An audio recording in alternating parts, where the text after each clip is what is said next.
Hello students, welcome to GATE IT जिल। हर student का एक सपना होता है, एक ड्रीम होता है कि वो कुछ लाइफ में ऐसा अचीव करे कि उसके पेरेंट्स, उसकी फैमिली उस पर प्राउड फील करे। अगर आप किसी कॉम्पिटिटिव एग्जाम की प्रिपरेशन कर रहे हैं तो उस कॉम्पिटिटिव एग्जाम में सिंगल डिजिट रैंक लाके आप ये अपना ड्रीम अचीव कर सकते हैं। तो इस वीडियो में हम डिस्कस करेंगे कि गेट सीएससी में हम सिंगल डिजिट रैंक कैसे लेके आए, टॉप 10 इसमें हम कैसे आए। तो वेरी इंपॉर्टेंट जो है, सबसे इंपॉर्टेंट है, इट इज योर डिटर्मिनेशन। आपको एक शेड्यूल बनाना है और स्ट्रिक्टली उस शेड्यूल को फॉलो करना है। शेड्यूल आपको इस तरह से डिजाइन करना है कि आपका सिलेबस सितंबर एंड या अक्टूबर मिड तक कंप्लीट हो जाए और उस पॉसिबल उसमें आप मल्टीपल टाइम उन सब्जेक्ट्स के रिवीजन भी कर सकें।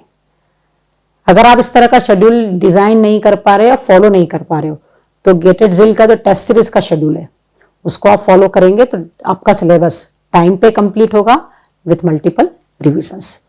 तो सबसे इंपॉर्टेंट है कि आप अपने सिलेबस को टाइम पे कंप्लीट करें और सिलेबस को प्रिसाइजली कंप्लीट करें। बहुत सारा नहीं पढ़ना है, आप एग्जैक्टली उतना ही पढ़ो जितना गेट में आता है। गेट का सिलेबस ना IITs के वेबसाइट पे अवेलेबल है और हमने डिफरेंट वीडियोस में उन सिलेबस को डिस्कस भी कर रखा है। तो अब ज्यादा नहीं पढ़ना, ज्यादा पढ़ के क्या करना है ना, हमको तो उतना जो पढ़ रहे हैं उसको काफी अच्छे से पढ़ेंगे, उन पे बेस्ड क्वेश्चंस की ज्यादा से ज्यादा प्रैक्टिस करनी है। ज्यादा पढ़ोगे तो रिवीजन की प्रॉब्लम होगी, उतना हम रिवाइज नहीं कर पाएंगे, उतने हम क्वेश्चंस प्रैक्टिस नहीं कर पाएंगे। तो प्रिसाइजली आप वही पढ़ेंगे जो गेट में आता है। उसके बाद सितंबर एंड कह रहे हैं हम, सितंबर एंड या अक्टूबर मिड तक सिलेबस कंप्लीट कर लेंगे। उसके बाद नवंबर दिसंबर के जो 2 महीने रहेंगे हमारे पास, यहाँ हम सारे सब्जेक्ट्स के रिवीजन करेंगे और फाइनली जनवरी में हम केवल मॉक टेस्ट देंगे। आपका कोशिश यही रहेगा कि हर दिन आप एक मॉक पेपर सॉल्व करेंगे। तो ये तो हमने डिस्कस किया कि हमको शेड्यूल किस तरह से बनाना है, कि टारगेट किया कि हमको सितंबर एंड तक सिलेबस कंप्लीट करना है, फिर 2 मंथ हमको देना है रिवीजन के लिए। फाइनल जो जनवरी है वो मॉक एग्जाम के लिए रहेंगे। लेकिन जो इंपॉर्टेंट है कि उस शेड्यूल को बनाने के बाद हम सब्जेक्ट्स की प्रिपरेशन कैसे करें। अगर मैं कंप्यूटर नेटवर्क पढ़ रही हूं तो उसको मैं प्रिपरेशन कैसे करूं। तो सबसे पहले आप जो भी सब्जेक्ट्स पढ़ रहे हैं उन सब्जेक्ट का वीडियोस या लेक्चर्स सुनेंगे। उन लेक्चर्स के आप प्रॉपर नोट्स बनाएंगे, है ना, खुद से नोट्स बनाएंगे तो आपके लिए बाद में रिवीजन के टाइम बहुत इजी होगा। आपके अपने नोट्स होने चाहिए।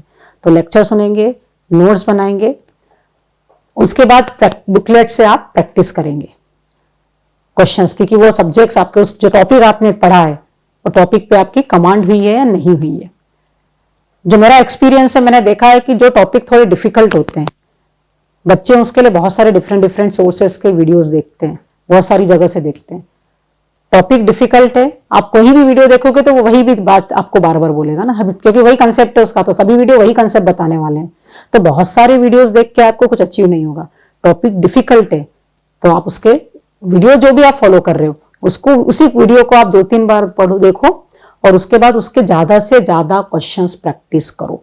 बहुत सारे वीडियोस देखने से टॉपिक आपको अच्छा आ जाएगा नहीं, ज्यादा क्वेश्चन प्रैक्टिस करने से आपको वो टॉपिक कंफर्टेबल लगेगा, आपकी टॉपिक पे कमांड आएगी।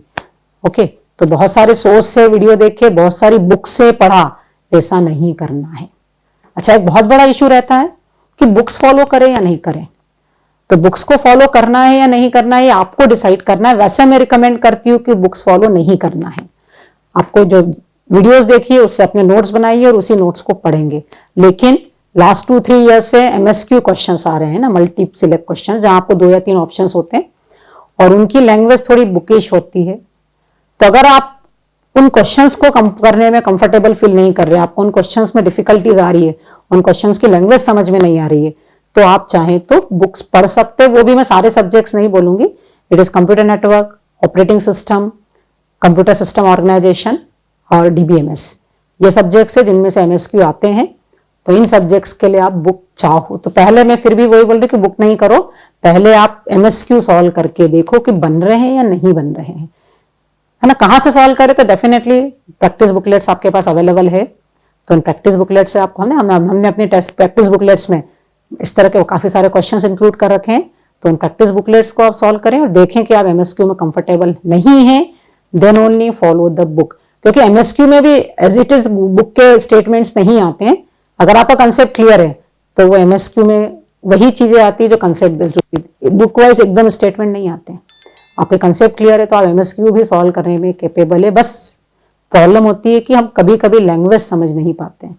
तो अगर आपके साथ ये लैंग्वेज का इशू आता है एमएसक्यू क्वेश्चंस में, then only read the book, otherwise no, कोई रिक्वायरमेंट नहीं है आपको बुक पढ़ने की। तो बुक पढ़ना है या नहीं पढ़ना है या आपके उस पर मैं छोड़ रही हूँ कि आपको एमएसक्यू बनता है या नहीं। और वो भी बुक भी एंड में फॉलो करना है, ऐसा नहीं है कि स्टार्टिंग से बुक पढ़ ली। और बुक में भी स्ट्रिक्टली वही पढ़ो जो गेट में आता है, क्योंकि बुक में बहुत सारी चीजें साथ में कवर होती है। जैसे अगर आप हम एग्जाम्पल की बात करते हैं, कैशे मेमोरी एक टॉपिक है कंप्यूटर सिस्टम ऑर्गेनाइजेशन का।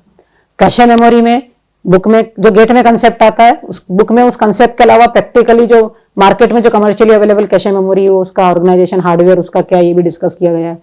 लेकिन गेट में ऐसे क्वेश्चंस नहीं आते। तो बुक में से भी वही पढ़ना है जो गेट में आता है, क्योंकि बुक में इसलिए रिकमेंड नहीं करती हूँ क्योंकि उसमें बहुत सारा एक्स्ट्रा होता है जो गेट में कभी पूछा ही नहीं जाता। तो अगर आप बुक को फॉलो कर रहे हैं तो स्ट्रिक्टली वो फाइंड आउट करो कि क्या गेट में आता है और क्या नहीं आता है। जो नहीं आता है उसको बिल्कुल नहीं पढ़ना है, ठीक है।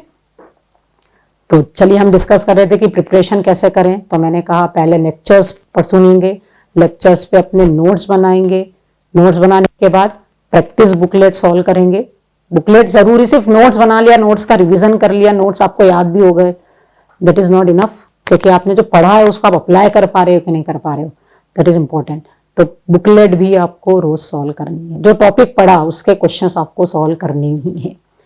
बुकलेट सॉल्व हो गई, उसके बाद उस टॉपिक का आप टेस्ट देंगे। टेस्ट देने के बाद आपको टेस्ट में अच्छे मार्क्स आ रहे हैं, टेस्ट आप कर पा रहे हैं, मतलब वो टॉपिक आपका कंफर्टेबल हो गया। उसके बाद आप गेट के लेवल तक पहुंचे या नहीं पहुंचे, ये चेक करने के लिए आप प्रीवियस ईयर के गेट के क्वेश्चन सॉल्व करेंगे। GATE PYQ is your datum, वो अगर आपसे बन रहा है तो मतलब आपकी प्रिपरेशन अप टू मार्क चल रही है। पीवाईक्यू के बाद अगर आप गेटेड सिल के स्टूडेंट हैं तो हम लोग एडवांस बुकलेट भी आपको देते हैं प्रैक्टिस के लिए। तो आफ्टर पीवाईक्यू आप एडवांस बुकलेट सॉल्व करेंगे। एडवांस बुकलेट के क्वेश्चंस डिफिकल्ट होते हैं नो डाउट, लेकिन हम डिफिकल्ट क्वेश्चंस क्यों देते हैं, तो आपको एक वर्स्ट सिचुएशन के लिए कि अगर पेपर बहुत हार्ड होगा तो आप उसको कैसे अप्रोच करोगे, आपको क्या अप्रोच होनी चाहिए उस पेपर को सॉल्व करने की। तो एंड में आप एडवांस के बुकलेट सॉल्व करोगे, उससे आप एक वर्स्ट सिचुएशन के लिए रेडी रहोगे कि बहुत डिफिकल्ट। क्योंकि अगर आप वर्स्ट के लिए रेडी है ना, हार्ड पेपर के लिए रेडी है, तो सिंपल पेपर तो आप यूं ही सॉल्व कर लोगे। बट अगर आपने सिंपल की प्रैक्टिस की तो हार्ड पेपर को मैनेज करना आपके लिए डिफिकल्ट होगा। तो लेक्चर बनाया, नोट्स बनाए, लेक्चर सुना, नोट्स बनाया, बुकलेट की प्रैक्टिस की, टेस्ट दिया, पीवाईक्यू किया, और उसके बाद अगर एडवांस के बुकलेट सॉल्व कर ली तो डेफिनेटली आपका वो टॉपिक परफेक्ट हो गया है।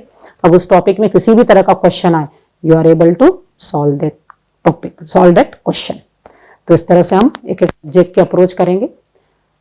जो मेरा एक्सपीरियंस रहा है कि बच्चे टेक्निकल सब्जेक्ट्स तो बहुत अच्छे से पढ़ते हैं, लेकिन मैथ्स और एप्टी को इग्नोर कर देते हैं या एंड में पढ़ते हैं तो टाइम ही नहीं बचता है तो छूट जाता है। तो नो, ये भी बहुत इंपॉर्टेंट सब्जेक्ट्स है। एप्टी और एप्टी का वेटेज 15 मार्क्स का है, इंजीनियरिंग मैथ्स 15 मार्क्स का आता है। तो ये दोनों ही इंपॉर्टेंट सब्जेक्ट है। तो टेक्निकल सब्जेक्ट्स के साथ साथ इन दोनों सब्जेक्ट्स को भी उतने ही इंपॉर्टेंस के साथ आपको पढ़ना है। हम सब्जेक्ट्स पढ़ रहे हैं, साथ साथ प्रीवियस सब्जेक्ट का रिवीजन भी करना है। रिवीजन की स्ट्रेटजी क्या होनी चाहिए, तो revision with in the loop. पहला सब्जेक्ट पढ़ा आपने, जब आप सेकंड सब्जेक्ट पढ़ रहे हैं तो फर्स्ट सब्जेक्ट को रिवाइज करो। थर्ड सब्जेक्ट पढ़ रहे हैं तो सेकंड सब्जेक्ट को रिवाइज करो, फिर फर्स्ट को भी रिवाइज करो। तो अगर आप मल्टीपल टाइम रिवीजन करते रहेंगे तो इनिशियली आपको रिवीजन में ज्यादा टाइम लगेगा, लेकिन जब वो सब्जेक्ट 2-3 बार पढ़ लोगे तो बहुत जल्दी आप सब्जेक्ट को रिवाइज कर पाएंगे। तो आप रिवीजन के लिए भी अपने शेड्यूल में कुछ टाइम, अगर आप 4 घंटे पढ़ते हैं या 5 घंटे पढ़ते हैं तो कुछ टाइम, आप 1 घंटे का टाइम अपने रिवीजन के लिए भी देंगे। एक बहुत बड़ा इश्यू रहता है कि कितना टाइम हम दे पढ़ने के लिए। तो 2 घंटे, 4 घंटे, 5 घंटे, तो मैं इसको आवर्स के टर्म में डिफाइन नहीं करती हूँ। आपको एक शेड्यूल कि आज मुझे ऑपरेटिंग सिस्टम का first topic process management complete करना है, प्रोसेस मैनेजमेंट का वीडियो देखना है, उसके नोट्स बनाने हैं, उसकी प्रैक्टिस बुकलेट सॉल्व करनी है। तो ये 3 चीजें आपकी 2 घंटे में हो रही तो आप 2 घंटे में करिए। आपको 4 घंटे लग रहे तो 4 घंटे, सबकी स्पीड अलग अलग होती है। तो मैं अगर कहती हूँ कि 5 घंटे पढ़ना है तो ये गलत होगा, कुछ स्टूडेंट 5 घंटे में भी इतना नहीं कर पाएंगे और कुछ के लिए 5 घंटे बहुत ज्यादा होते हैं। तो आपको क्या पढ़ना है आज, ये आपका फिक्स होना चाहिए, और उतना पढ़ने के लिए आपको कितना टाइम लग रहा है उतना देना ही है।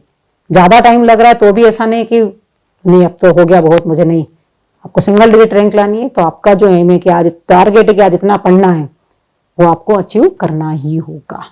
तो अगर आप इसको फॉलो करेंगे तो डेफिनेटली, जो मेरा एक्सपीरियंस कहता है कि जिन लोगों ने भी इस शेड्यूल को फॉलो किया है वो डेफिनेटली बहुत अच्छी रैंक, सिंगल डिजिट रैंक लेके आते हैं। तो बेस्ट ऑफ लक।